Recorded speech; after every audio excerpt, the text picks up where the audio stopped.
은혜의 말씀을 통해서 우리는 십자가에 달리신 주님께서 어떠한 입장으로 십자가에 달리셨는가를 익히 잘 알고 있습니다. 율전랑으로 오신 예수님께서 아세살량까지 짊어지셔야만 하셨던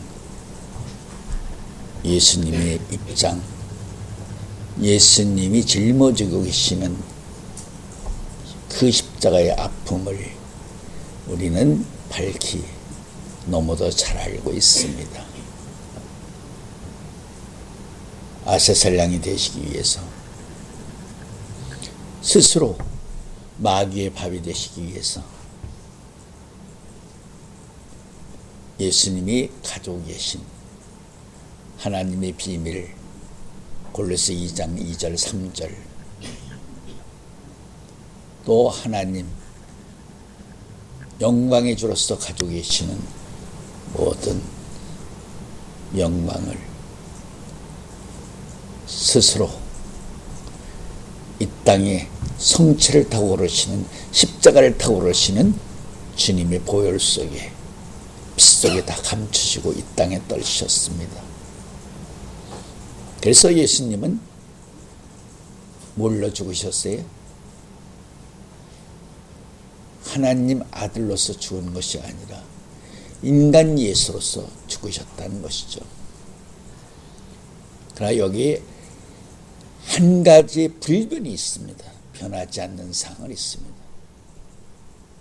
예수님은 요한복음 2장 마지막 2절에 완전한 인이셨고 완전한 하나님이셨습니다.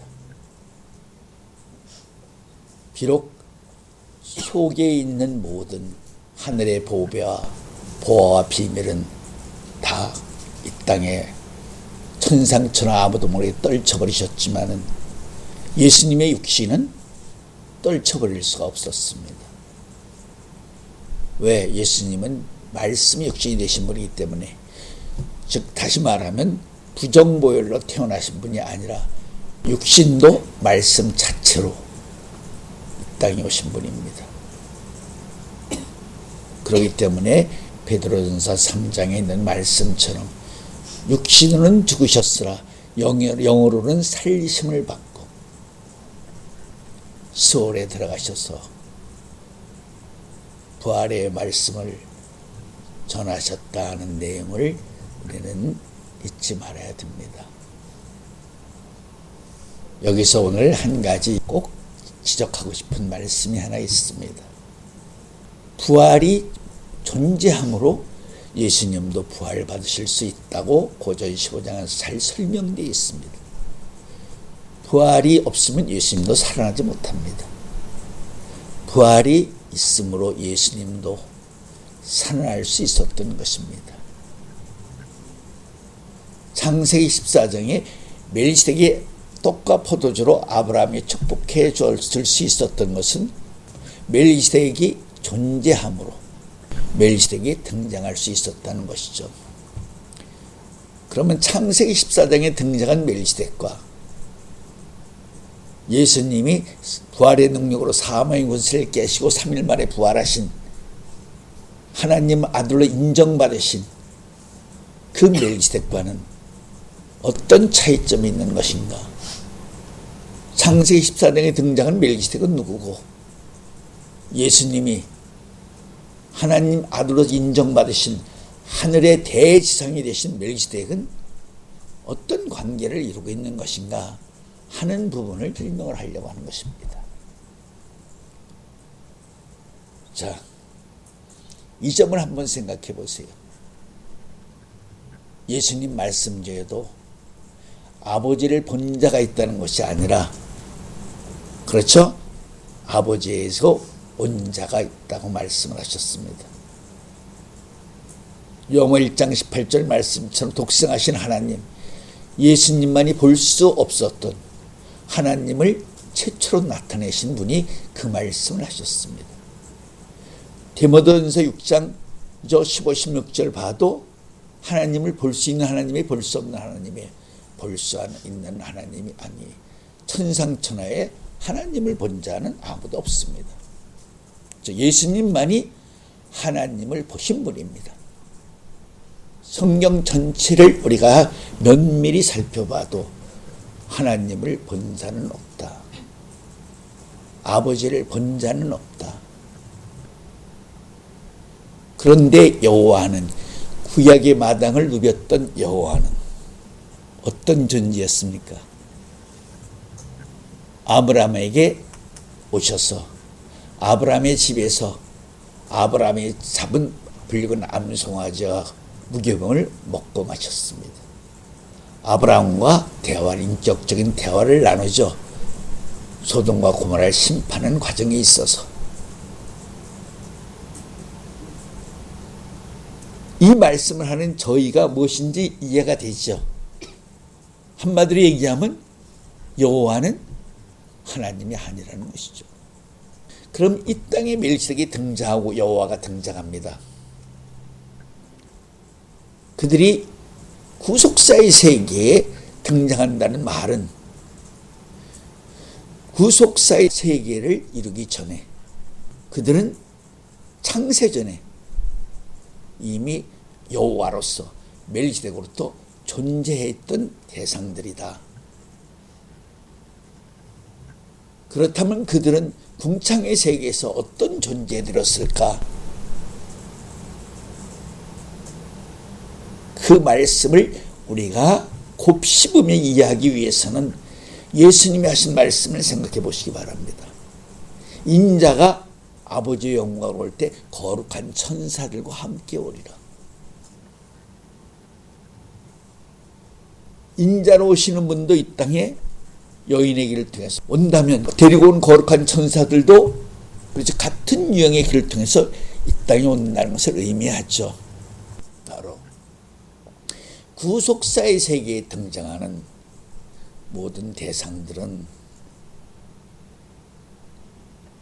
전 창조시대에 이미 지음을 받고 존재하는 대상들로서 이 땅에 오는 것을 의미하는 것이다.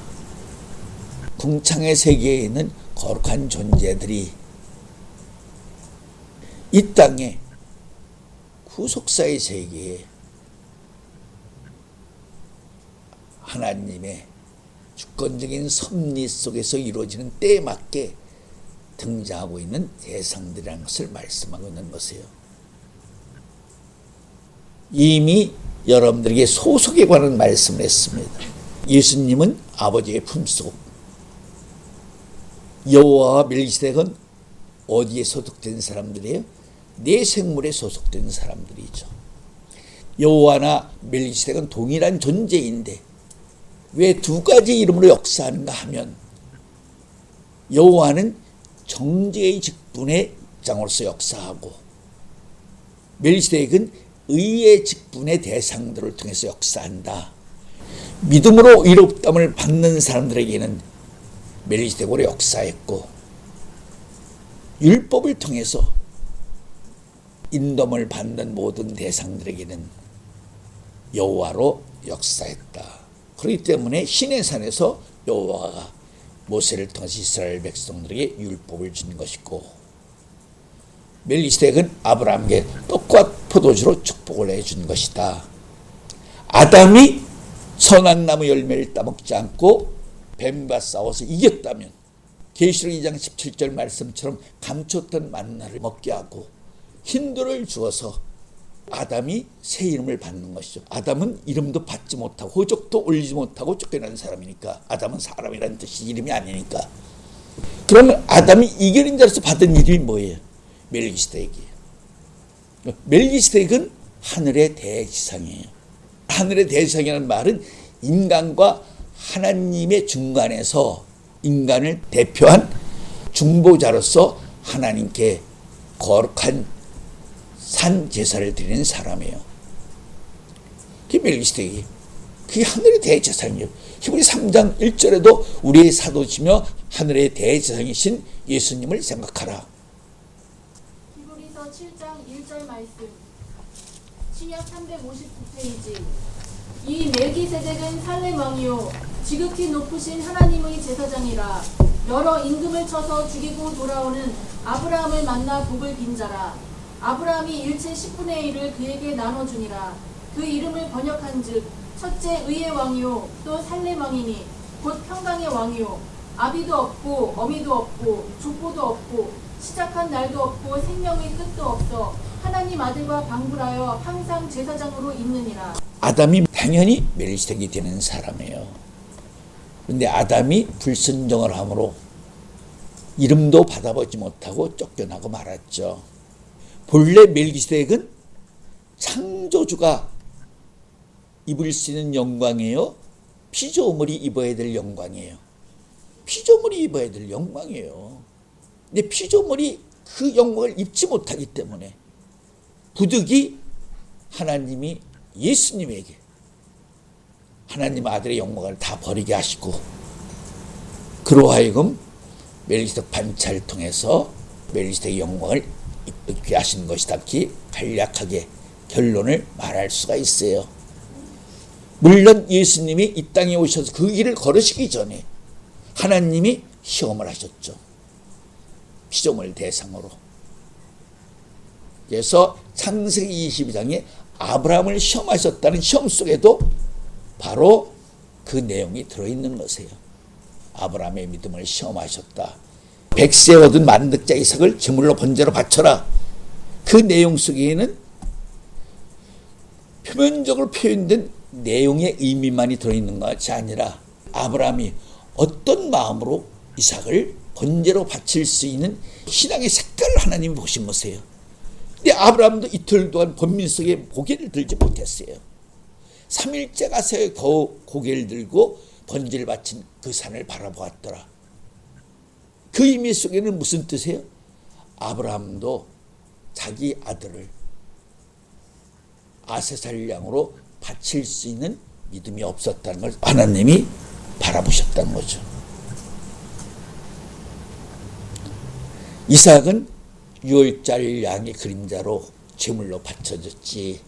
그렇죠? 그것도 아브라함이 처음부터 믿음의 확신과 기쁨을 가지고 바친 것이 아니에요. 아브라함도 고민, 번민, 고통 속에서 이틀간은 머리를 들지 못하고 3일째 가서 겨우 머리를 들고 바친 것이에요. 아세절 양으로 걸을 수 있는 바로 믿음이 없었기 때문에 하나님이 아브라함 시대에 50년, 대략 50년 후에 동방에서 가장 큰 자 욥을 통해서 하나님이 또 시험을 하신 것이에요. 자, 1차 관문 통과해서 2차 관문도 통과했어요. 그러나 3차 관문에서 깨어지기 시작했어요. 그럼 3차 관문의 시험은 무엇이었을까? 좁은 나라로 찾아왔던 재칭과 변론이 시작됐죠. 재칭과 변론하는 과정에서 욥이 기어코 어떤 신앙의 한계에 부딪히고 말았어요. 신앙의 한계에 부딪혔기 때문에 욥이 두 가지를 하나님한테 요구했죠. 욥기 10장 1절 말씀. 내 영혼이 살기에 곤비하니 내 원통함을 발설하고 내 마음의 괴로운 대로 말하리라. 내가 하나님께 아뢰오리니 나를 정죄하지 마옵시고 무슨 영구로 나를 더불어 쟁변하시는지 나로 알게 하옵소서. 욥도 이제 어떤 인내의 한계에 부딪혀서 더 이상 견딜 수가 없으니까 자기 입장으로서 하나님께 신원하는 말씀이에요. 욥기 13장에도 이런 말씀이 들어있어요. 욥기 13장 20절 말씀. 구약 774페이지. 오직 내게 이 두 가지 일을 행하지 마옵소서. 그리하시면 내가 주의 얼굴을 피하여 숨지 아니하오리니 곧 주의 손을 내게 대지 마옵시며 주의 위엄으로 나를 두렵게 마옵실 것이니이다. 그리하시고 주는 나를 부르소서. 내가 대답하리이다. 혹 나로 말씀하게 하옵시고 주는 내게 대답하옵소서. 나의 불법과 죄가 얼마나 많으니까 나의 허물과 죄를 내게 알게 하옵소서. 주께서 어찌하여 얼굴을 가리우시고 나를 주의 대적으로 여기시나이까. 주께서 어찌하여 달리는 낙엽을 놀래시며. 욥이 하나님에게 자기의 원통함을 신원하는 내용이에요. 이게. 자, 이 말씀을 통해서 이렇게 그 세계를 바라볼 수가 있어요. 아세살 양이 되려면 온 인류의 죄를 짊어져야 돼요. 그리고 마귀의 밥이 되어야 돼요. 근데 그 역사는 하늘에 있는 천사들도 모르고 아들들도 모르고 오직 아버지만이 아시는 은비한 하늘의 역사예요. 그러니까 사전적으로 야 여봐 내가 너한테 그런 일을 할 테니까 너 짊어져야 돼. 그렇게 하면 욥이 감당을 할 수 있겠죠. 그러나 하나님이 인자를 통해서 하나님이 하시고자 하시는 신비하고 귀한 일을 말씀으로 하시면 어떻게 해야 돼요? 마귀들이 안다는 거죠. 그런 입장의 역사의 세계를 하나님이 아브라함을 통해서 시험해봤고, 그래서 동방에서 가장 큰 자 욥을 통해서 시험을 해봤지만 욥도 한계에 부딪혀서 결국은 하나님께 자기의 원통함을 실현하는 그런 입장이 되고 말았어요. 그러나 욥이 첫째 관문, 둘째 관문을 통과는 했기 때문에 하나님이 욥이 요구하는 대로 왜 그런 환난, 그런 고난을 짊어져야 되는지 그 이유만큼은 가르쳐줬다는 것이죠. 바로 욥기 40장 10절부터 14절 말씀이에요. 욥기 40장 10절 말씀, 구약 801페이지. 너는 위엄과 존귀로 스스로 꾸미며 영광과 화미를 스스로 입을지니라. 너의 넘치는 노를 쏟아서 교만한 자를 발견하여 낱낱이 낮추되 본 모든 교만한 자를 발견하여 낮추며 악인을 그 처소에서 밟아서 그들을 함께 진토에 묻고 그 얼굴을 싸서 어둑한 곳에 둘지니라. 그리하면 내 오른손이 너를 구원할 수 있다고 내가 인정하리라. 내 오른손이 너를 구원할 수 있다고 인정하리라. 스스로 자기를 구원할 수 있는 사람은 남도 구원할 수 있는 거죠. 여기서 인정하라는 말씀이 참 의미가 있어요. 로마서 1장 4절에도 그렇죠. 부활의 능력으로 사망의 권세를 깨시고 승리한다면 내가 너를 하나님 아들로 인정하리라. 거기에도 인정이라는 말이 나와요. 고전 2장 8절 이하의 말씀처럼 그 시대의 관원이 그 비밀을 알았더라면 영광의 주를 십자가에 못 박지 아니하시라. 그 비밀은 천상천하의 그 역사를 주관하신 아버지와 아버지께 가르쳐 주신 바로 모세와 엘리야 외에는 아무도 모르는 비밀이에요. 사전적으로 발설할 수 있는 저 하늘의 역사의 내용이 아니라는 것이죠. 그렇기 때문에 하나님이 아무도 모르게 아브라함에게도 시험해봤고 동방의 가장 큰 욥에게도 시험해봤어요. 받고 시험하는 저희는 뭐죠? 피조물 가운데 멜기세덱 반차를 통해서 멜기세덱의 영광을 입을 수 있는 대상을 하나님이 역사해 봤다는 것이죠. 그러나 피조물 중에 그 누구도 그것을 감당할 수 있는 종자가 없었어요. 그래서 하나님이 부득이 유월절량으로 십자가를 지시는 예수님에게 좀 표현이 어설플런지는 모르지만 어차피 내가 십자가를 유월절량으로 짊어지니까 아세살 양까지 십자가를 짊어져라 하셨다는 것이죠. 유월절량은 하나님께 바치는 제물이에요. 하나님이 받으시는 것이에요. 아세살 양은 백성들의 모든 죄를 짊어지게 하고 저 제사장이 그의 머리에 안수해서 모든 죄를 짊어지기로 광야로 내보내는 것이에요. 아세살에게 내어주는 것이에요. 마귀에게 내어주는 것이죠. 그렇기 때문에 예수님이 십자가에 달리실 때에도 십자가의 머리 위에 패에 바로 히브리어, 헬라어, 로마어로 유대인의 왕 예수라고 바로 패가 붙었다는 것을 알아야 돼. 세 나라 말로 왕이라는 패가 붙었다는 의미는 뭐예요? 예수님이 히브리 민족을 위해서만 십자가를 진 것이 아니라 그 당시에는 히브리어, 헬라어, 로마어는 온 세상을 대표하는 의미의 나라들이죠. 그렇기 때문에 예수님이 유월절량으로만 십자가를 지는 것이 아니라 아사살 양으로까지 십자가를 지는 것이다. 예수님이 그 길을 가시기 위해서는 마귀에게 스스로 밥이 되기 위해서 가시는 분인데 자기가 있는 하늘의 비밀 보배 보화를 가지고 마귀에 바칠 수는 없죠.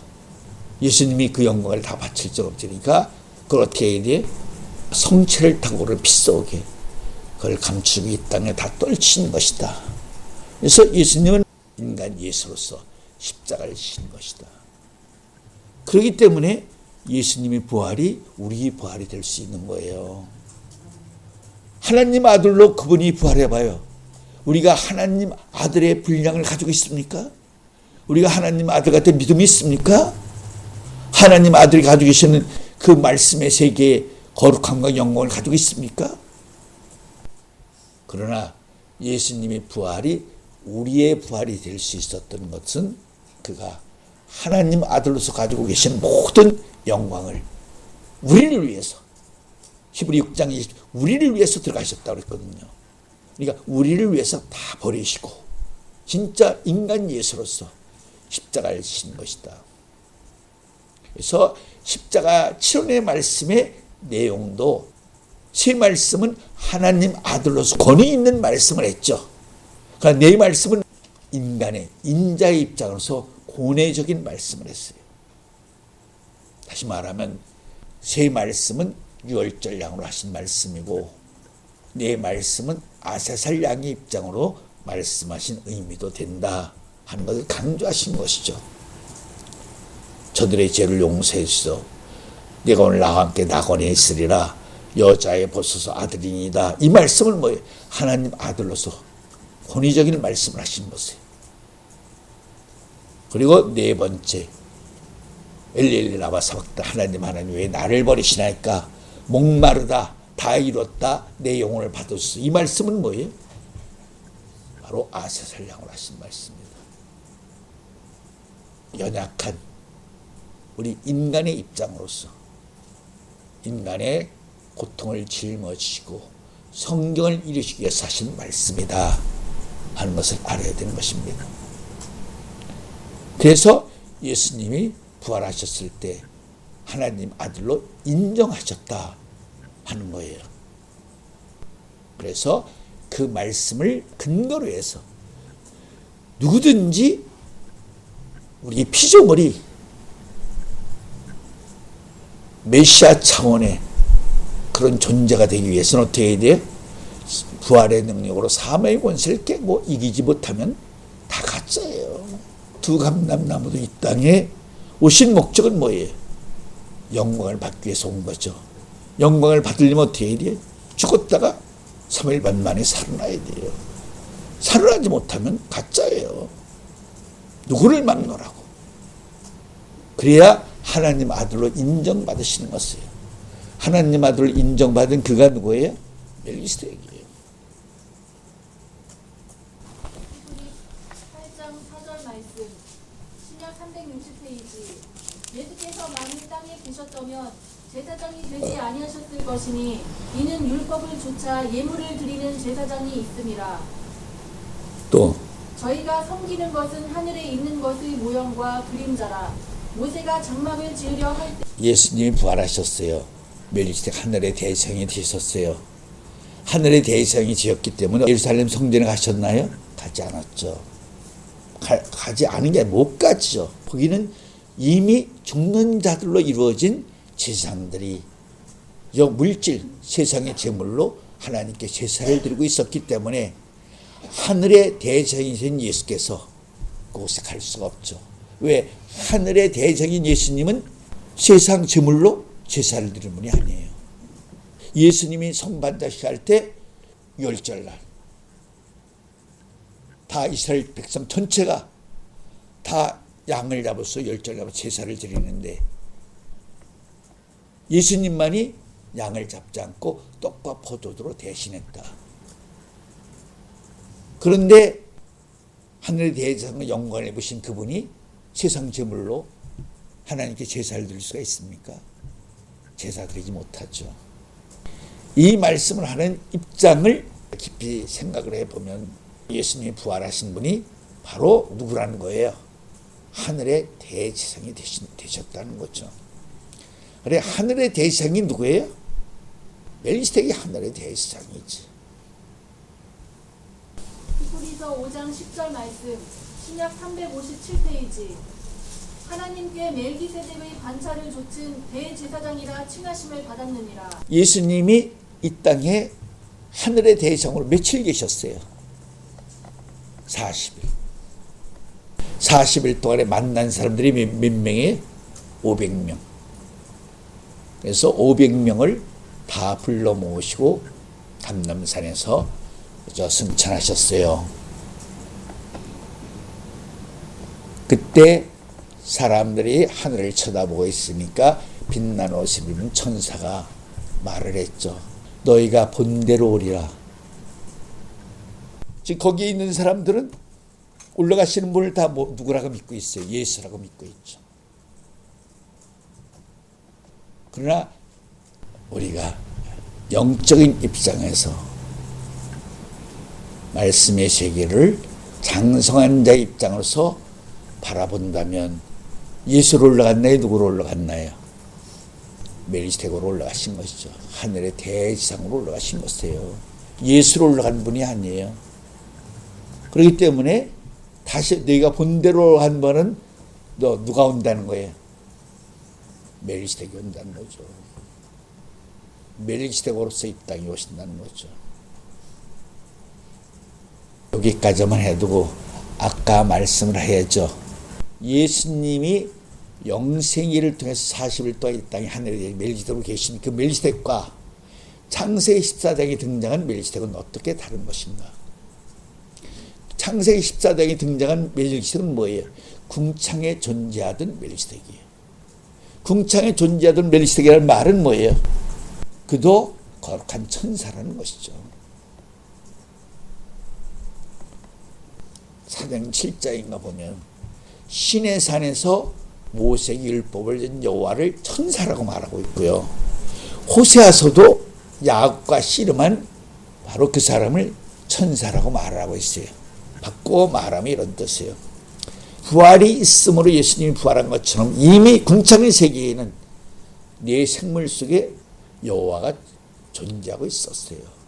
그 여호와가 구속사의 세계를 펼치기 전 창조시대 이전에 이미 궁창의 세계에 존재하고 있었다. 그래서 제가 여러분들에게 에스겔 1장 22절부터 28절 말씀을 자꾸 잘 여러 번 읽게 했죠.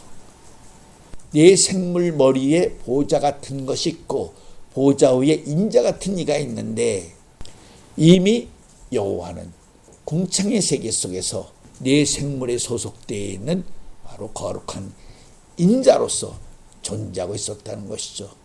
그렇기 때문에 창세기 14장에 등장한 멜기세덱은 인자로서 등장한 멜기세덱이 아니라 천사로서 등장한 멜기세덱이다. 천사로서 등장한 멜기세덱이고 인자로서 등장한 멜기세덱이야. 사사기에 봐도 예를 들면 삼손에게 온 천사도 뭐예요? 그런다고 천사가 그냥 무형의 존재로 왔습니까? 날개 달고 왔습니까? 인자로 오죠. 천사들도 이 땅에 등장할 때는 다 인자로 등장할 수밖에 없어요. 하늘의 궁창에 있는 천사들이 이 땅에 올 때는 인자의 모습으로 다 와야 돼요. 그래서 창세기 14장에 등장하는 멜기세덱은 거룩한 천사, 여인의 태를 통해서 온 인자가 아니라 이 땅에 등장하기 위해서는 인자의 모습으로 와야 된 그런 인자로 왔다는 의미가 되는 것이지, 장차 멜기세덱 반차를 통해서 멜기세덱의 영광을 입을 인자로 온 것은 절대 아니다 하는 것을 말하고 있는 것입니다. 예수님이 운명하신 순간 지성소 휘장이 위에서부터 아래로 쫙 찢어졌죠. 그 길이 예수님이 오신 예수님의 육체의 산 길이다 이렇게 표현되기도 합니다. 성경에서. 그게 하늘나라로 갈 수 있는 길이 된 것이죠. 그것이 멜기세덱 반차예요. 사람이 하늘로 갈 수 있는 길이 열려진 거죠. 그 길이 열려졌기 때문에 예수님이 이런 말씀을 하실 수 있었던 거예요. 요한복음 11장 바로 25, 26절에 나는 부활이요 생명이다. 나를 믿는 자는 죽어서 살고 무릇 살아서 믿는 자는 영원히 죽음을 죽지 아니함을 입으리라. 내가 이것을 믿느냐? 예수님이 그 길을 장차 이루어놓을 것을 바라보시면서 하신 말씀입니다. 오늘은 여기까지만 하겠습니다. 자, 기도 올리겠습니다.